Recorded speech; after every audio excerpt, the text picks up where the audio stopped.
வணக்கம் உறவுகளே. இன்றைக்கு நம்ம ஆல்ரெடி ஏற்கனவே போட்ட வீடியோ நல்லா போயிடுச்சு, சூப்பராக இருந்துச்சு. அதாவது அவர் படத்தில் வந்து நல்ல நல்ல பாட்டாக போட்டிருப்பாரு. பாட்டு பூரா ஹிட் ஆகிருக்கும், ஆனால் படம் ஃப்ளாப். ஸோ இதை பற்றின ஒரு ஒரு முக்கியமான விஷயம் என்னென்னு பார்த்தீங்கன்னா, நம்ம சொல்ல போகிற படங்களை வந்து நமக்கு சில படங்கள் நமக்கு நினைவே இருக்காது.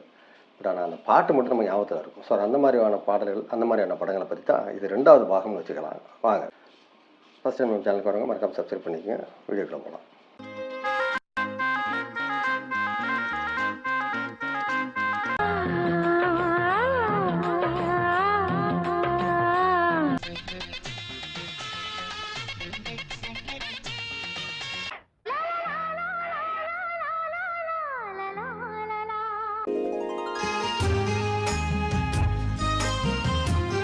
இது 1992 வந்தது. இன்னிசை மலை அப்படின்ற படம். இந்த படத்தை வந்து நிறைய பேருக்கு தெரியாது. இந்த பாட்டை கேளுங்க.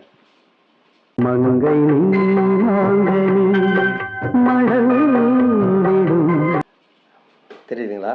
ரொம்ப ஹிட்டான பாட்டு. அதே மாதிரி வா கண்மணி, இந்த பாட்டில் ரொம்ப அருமையாக இருக்கும். இந்த படம் வந்து சோபா சந்திரசேகர் அவங்க டைரக்ட் பண்ணியிருந்தாங்க.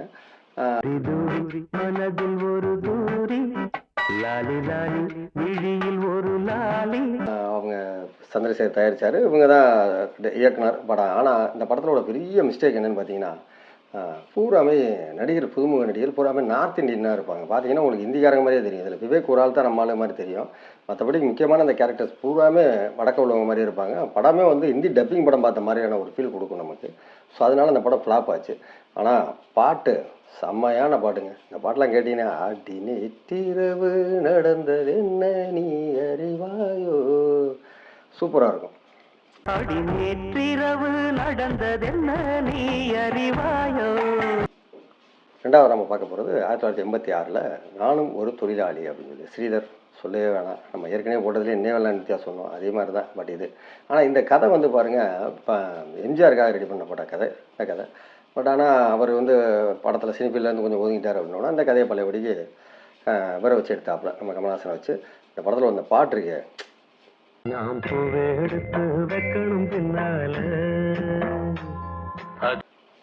எல்லா பாட்டுமே சூப்பராக இருக்கும் இந்த படத்தில். ஒரு நிலவும் மலரும் நடனம் புரியும் கலையரங்கம், இரு விழிகள் எழுதும் கவிதை முழுதும் மந்திரம். பாட்டு தான் ப்ளஸ்ஸு, படம் பெரிய மைனஸு, ஃபெயிலியரு. பாட்டு புறாமே சூப்பர் பாட்டு.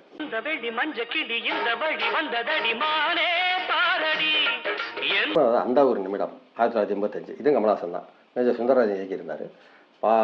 படம் பாட்டு செம்மையான பாட்டுங்க. சிறிய பறவை சிறகை விரிக்க துடிக்கிறது, அது அலைகளில் மிதக்குது. அந்த பாட்டெலாம் ரொம்ப சூப்பராக இருக்கும். அலைகளில் மிதக்குது நில ஒன்று குளிக்குது கை கொடு. அதில் வழக்கம் போல கிளைமேக்ஸில் கச்சோந்தியே கேளடான்னு சொல்லி ஒரு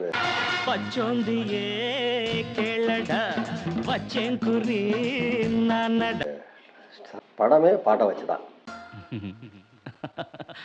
பழைய கனவு உனக்கு எதற்கு கலையட்டுமே. 4வதாக பார்க்க போகிறது மைடியர் மார்த்தாண்டன், 1990 வந்த படம். இந்த படம் வந்து பிரதாப் போத்தன் இயக்கியிருந்தார். பிரபு குஷ்பு கவுண்டமணி ஒரு அல்டிமேட்டான ஒரு செட்டு. படம் செம்ம ஜாலியாக இருக்கும். ஆனால் படம் ஃப்ளாப்பு.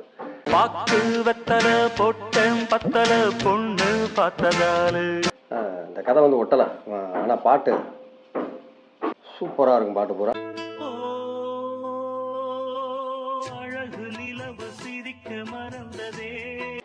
படம் கம்மிங் டு அமெரிக்கான்னு சொல்லி இங்கிலீஷில் வந்த படத்தை தான் அவங்க இது பண்ணியிருந்தாங்க, காப்பி பண்ணியிருந்தாங்க. படம் அந்தளவுக்கு பெருசாக ஒட்டலை மக்கள் மத்தியில். ஆனால் பாட்டு பூரா தரமான பாட்டுங்க. பிரபுவும் குஷ்பும் பார்க்குறதுக்கே அவ்வளோ அழகாக இருக்கும். அந்த ஜோடி ஆப்டாக இருக்கும்.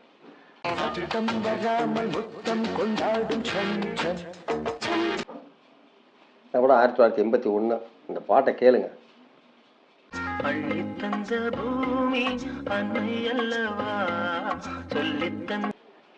படம் பேர் நண்டு, நம்ம மகேந்திரன் சார் தான்.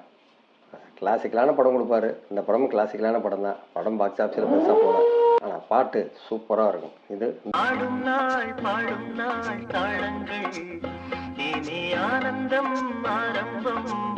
இந்த பாட்டு அந்த படத்தில் தான்.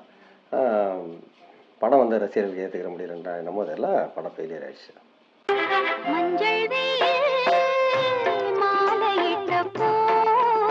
நான் திருப்பி அழைச்சி சொல்கிறதுக்கு என்ன காரணம் அப்படின்னு பார்த்தீங்கன்னா, நான் திரும்ப திரும்ப சொல்கிற ஒரே விஷயம், இந்த படங்கள் பூராமே நமக்கு இந்த பாட்டை வச்சு தான் ஞாபகம் இருக்குமே தவிர படத்தை வச்சு ஒரு இதாக ஞாபகம் இருக்காது. உண்மையிலே நான் சொல்ல போகிறேன், சொன்னேன் அதான் உண்மை. ஸோ அது ராஜா சாருடைய ஒரு பெரிய மேஜிக்னு தான் சொல்லணும்.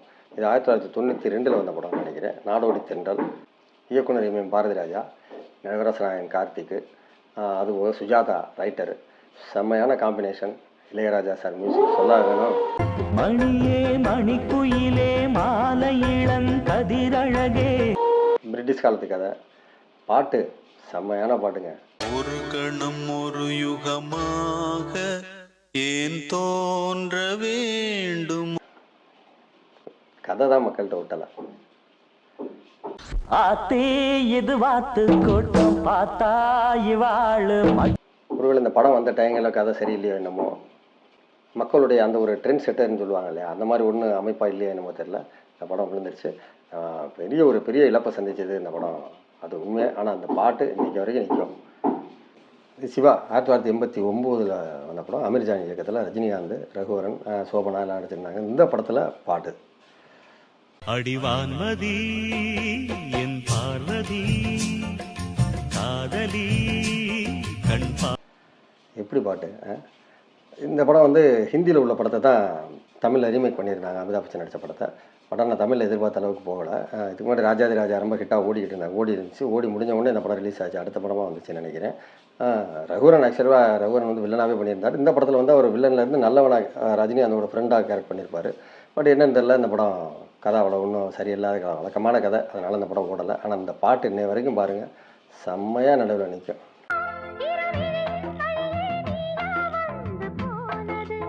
1994 ராஜகுமாரன், பிரபுவோட 100வது படம். ஆர் உதயகுமார் இணைஞ்சிருக்காரு. Meena, Nadhiya combination super. ஆனால் படம், ஆனால் அந்த பாட்டு என்னவென்று சொல்வதம்மா வஞ்சியவள் பேரழகை.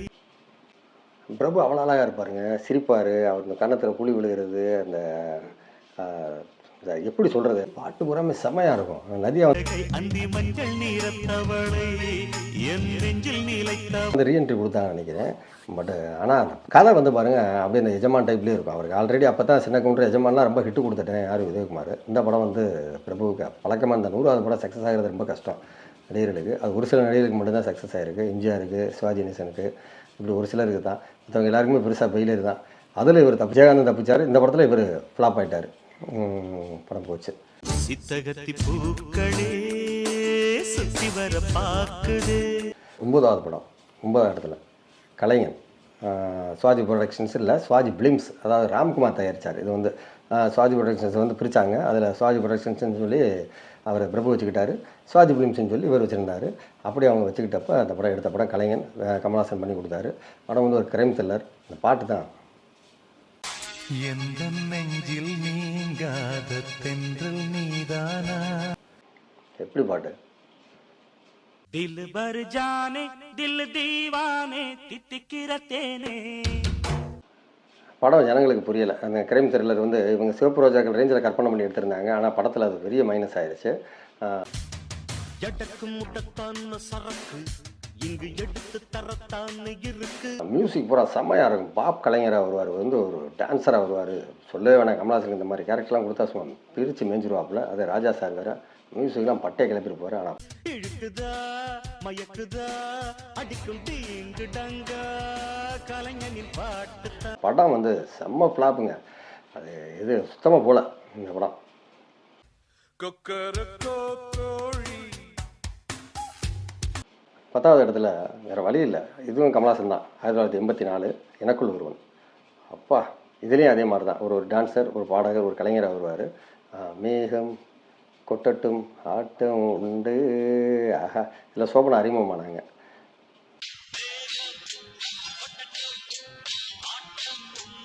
பாட்டு பூரா ரொம்ப நல்லாயிருக்கும். எஸ்பி முத்துராமன் இயக்கம். முத்தம் போதாதே சத்தம் போடாதே ரத்தம் சூடான. இந்த படமும் எதிர்பார்த்த அளவுக்கு போகல. இப்போ நான் சொன்ன அந்த லிஸ்ட்டில் பூரா பாருங்களேன், நீங்கள் ஒரு பாட்டை சொன்னீங்கன்னா தான் அந்த படம் பேர் படமே நமக்கு ஞாபகத்துக்கு வரும்.